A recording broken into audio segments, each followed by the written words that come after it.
రూమ్లో AC on చేసి హాయిగా నిద్రపోదామంటే కుదరదండి. సరిపోదు కూడా. విపరీతమైన హ్యూమిడిటీ కదా మనకి.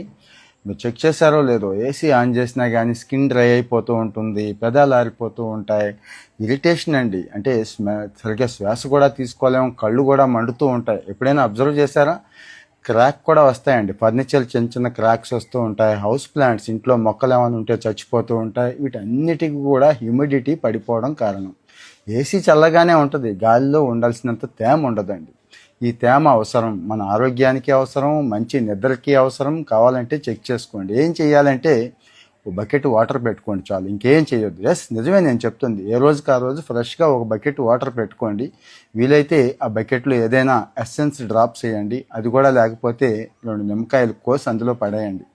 ఎంత మంచి నిద్ర పడుతుందో ఒకసారి చెక్ చేసుకోండి. హ్యూమిడిటీ కూడా బ్యాలెన్స్ అవుతుందండి. ఇది ఏదో పాత రాతి యుగం లాంటి, అమ్మమ్మల కాలం లాంటి ఆలోచనలాగా అనిపిస్తుంది, కానీ నిజమే. ఇది సైంటిఫిక్గా ప్రూవ్ అయిందే. కావాలంటే గూగుల్ చెక్ చేసుకోండి మీరు. సో చాలామందికి తెలియని విషయం ఇది. మీరు ఎక్కడున్నా, ఎలాంటి చోట ఉన్నా ఒక బకెట్ వాటర్ ఏదో ఒక మూల గదిలో పెట్టుకోండి. కాస్త ఎయిర్ సర్క్యులేట్ అయ్యే చోట పెట్టుకున్నారు అనుకోండి, ఈ సమస్యలే ఉండవండి. లేకపోతే మీ స్కిన్ గోవింద. మరి ఈ విషయం మీద మీకు అసలు అవగాహన ఉందా? కామెంట్లో మీ ఒపీనియన్ చెప్పండి. ఫాలో అవుతూ ఉంటే ఇలాంటి మంచి విషయాలు